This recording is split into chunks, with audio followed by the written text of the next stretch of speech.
NGO সরকারের আরেকজন উপদেষ্টা সৈয়দা রিজওয়ানা হাসানা, যিনি বিতর্কিত উপদেষ্টা, ইঞ্জিনিয়ারিং করে ইসলামী দলগুলোকে 11 জন ঐক্যজোটকে হারিয়ে মেইন স্ট্রিমে যেন জামাত, চরমোনাম এবং ইসলামী আন্দোলন, খেলাফত মজলিস এরা যেন না আসতে পারে, এই জন্য তিনি খুব মেহনত করেছেন। মেহনত করে বেচারা টায়ার্ড, এখন বিদেশে সেই ক্লান্তি দূর করার জন্য আজকে মধ্যরাতে পালিয়েছেন। মনে রাখবেন, সুদখোররা হলো আল্লাহর শত্রু। সুদখোররা আল্লাহর শত্রু। যারা নিজ মায়ের সাথে জেনায় লিপ্ত হয়, যেই অপকর্ম তারা লিপ্ত হয়, তাদেরকে আমাদের ইসলামী দলগুলো কেমনে যে বিশ্বাস করলো আমার বুঝে আসলো না। নিশ্চিত পাস মামুনুল হক, 1টা পর্যন্ত পাস, 2টার সময় হারাই দিল। মানে মেইন স্ট্রিমে মামুনুল হক আগে আসতে দেবে না। সংসদে মামুনুল হক গেলে হাসানাত আব্দুল্লাহর সাথে উনি একসাথে একটা শক্তি সঞ্চয় তৈরি হতো, ওই শক্তিটাকে খর্ব করার জন্য মামুনুল হককে হারিয়ে দিয়েছে, পাটোয়ারিকে হারিয়ে দিয়েছে। অর্থাৎ ইসলামী মনারা যারা ইসলামকে লালন করে, ইসলামকে ধারণ করে, সংসদ ইসলামের কথা বলবে, তারা যেন মেইন স্ট্রিমে আসতে না পারে, এজন্যই এই কুখ্যাত মহিলাটা ইচ্ছাকৃতভাবে ইঞ্জিনিয়ারিং করে ইসলামী দলগুলোকে হারিয়ে দিল। এবার যেভাবে ইসলামী গণজাগরণ তৈরি হয়েছিল, আমরা আশা করছিলাম যে ইসলামী দল ক্ষমতায় যাবে, কিন্তু যেতে পারে নাই। আমি বুঝতে পারলাম না যে জামাত কেন চুপ করে আছে, এই মহিলাকে এইভাবে যেতে দিল কেন, যিনি স্বেচ্ছায় স্বীকার করলেন মেইন স্ট্রিমে যেতে দিইনি, আমরা ইচ্ছাকৃতভাবে এই জামাতকে হারিয়ে দিয়েছি, 11 দলকে হারিয়ে দিয়েছি। 11 দল তারপরে কিছু বলছে না। আসলে এই সমঝোতার মধ্যে এরাও আছে, আমার মনে হচ্ছে এরাও চায় না যে ইসলাম কায়েম হোক। তবে আজকে স্পষ্ট হলো, এই যে এই সুদী সরকার যে গঠন হয়েছিল, 1-1.5 বছর থাকলো, এই সুদখোরেরা যে আল্লাহর শত্রু, এরা যে রাসূলের দুশমন, এরা যে ইসলামের দুশমন।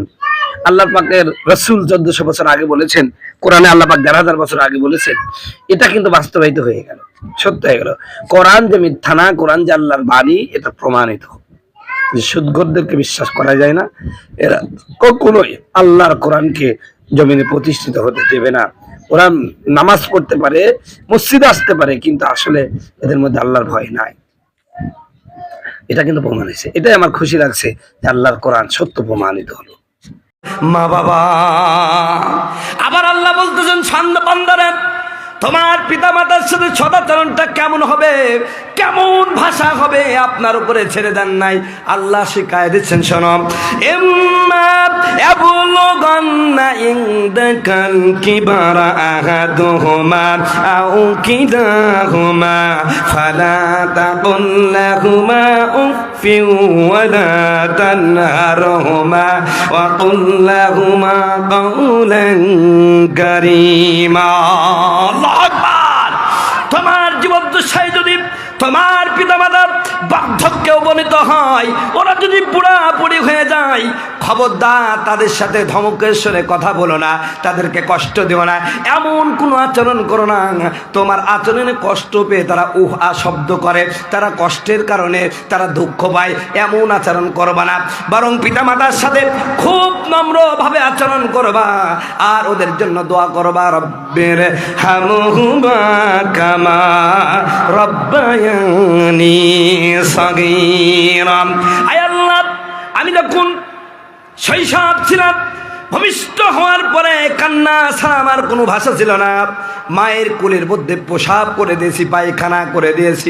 আয় আল্লাহ, অকৃত্রিম চেনোয়ার মায়া ভালোবাসা দিয়া আমার অসহায়ত্বের সময় আমার পিতামাতা আমাকে যেমন ভাবে লালন পালন করেছে, রব্বুল আলামিন আমার মা বাবা এই দুনিয়া ছেড়ে কবর জগতে চলে গেছে, মেহেরবানি করে আমার পিতামাতাকে সেই রকম সুন্দর রাখো। জোরে বলেন সুবহানাল্লাহ। বাবা, পৃথিবীর সবচেয়ে বড় পীরের নাম বাবা। বাংলাদেশের 80% যুবক আছে মা বাপকে ভাত দেয় না, ভালো আচরণ করে না। কথা বলুন ঠিক কিনা? এই কথা বলছি বলে কষ্ট পাচ্ছে? আল্লাহর কসম করে বলি যুবক, তুমি যদি আজকে তোমার পিতা মাতার সাথে সদাচরণ না করো, তুমি লিখে রাখো ডায়েরিতে, আমি নুরুল আমিন বলে গেলাম, আগামীকাল তোমার সন্তান তোমার সাথে একই আচরণ করবে, বরং তার চেয়েও বেশি খারাপ আচরণ করবে। কারণ মা বাপ যদি একবার উহ শব্দ বলে না, আর সাজিবে সরাসরি কবুল হয়ে যায়। বলেন সুবহানাল্লাহ। আমার আলোচনার বিষয় শুধু যেহেতু এটা না, যদি আগামীতে আসে শুধু পিতামাতার সম্পর্কে আলোচনা ইনশাআল্লাহ করব। রাসূল বললেন, তালহা, এই পৃথিবীতে সন্তান দিয়ে বাবাকে খুন করার জন্য আমি এসে নাই, আমি এসেছি সন্তান বাবার জন্য শহীদ হয়ে যাবে। জোরে বলেন সুবহানাল্লাহ। আমি বুঝতে পেরেছি তুমি আমাকে ভালোবাসো। হযরত তালহা চলে গেলেন, ছোট্ট সাহাবী। কিছুদিন পরে হঠাৎ দেখছে দুই বাপ বেটা একসাথে আসে, বাপের নাম বাররা আর ছেলের নাম কি তলহা। একদিন রাসূলুল্লাহ বক্তব্য দিচ্ছেন, হযরতে বাররা মুখটা বড় মলিন। রাসূল বলছেন, বাররা, তোমার সেই ছোট্ট সন্তানটাকে নিয়ে আসো নাই? খুব মনোযোগ হিসেবে শুনবে ভাই, তোমার সেই সত্য সন্তানটাকে আনো নাই? হযরতে বাররা কোনো কথা বলেন না। রাসূল বললেন, তোমার সন্তানটাকে আমার খুব ভালো লাগে, সে আমার খুব ভালোবাসে, মহব্বত করে। রাসূলুল্লাহর কথা শুনে হযরতে বাররা দু চোখের পানি ছেড়ে দিয়ে কাঁদে, বলছে, হুজুর, আমার সন্তানটা বড় অসুস্থ, আজ 1 সপ্তাহ বিছানায় পড়ে আছে। নবীজি শোনার সাথে সাথে বলছে, তুমি এতদিন বলো নাই কেন? আমার নবী মুহাম্মদ রাসূলুল্লাহ রাষ্ট্রীয় সব কাজ পরিত্যাগ করলেন। রাসূল তখন শুধুমাত্র রাসূল নাম, মদিনার প্রেসিডেন্টের দায়িত্ব পালন করছে। সাহাবীদেরকে বললেন, আমার সাহাবীরা চলো, আমার ছোট্ট তালহাকে আমি একটু দেখে আসি। জোরে বলেন সুবহানাল্লাহ। আমার নবী মুহাম্মদ রাসূলুল্লাহ চলে গেলেন। ছোট্ট বাচ্চা তালহা মাত্র 13-12 বছর বয়স, বিছানায় কাতরাচ্ছেন, অসুস্থতা, মাথার তীব্র যন্ত্রণা, শরীরটা বড় ব্যথা, চিৎকার করে কাঁদতেছে। নবীজি দরজা নক করলেন, বিছানার কাছে গিয়ে মাথায় হাত দেয়া বললেন, তালহা, আমি নবী তোমার সামনে এসে বসেছি। জোরে বলেন সুবহানাল্লাহ। আমার নবীর চেহারা দেখার সাথে সাথে মনে হলো নিমিষের মধ্যে সমস্ত অসুস্থতা দূর হয়ে গেল।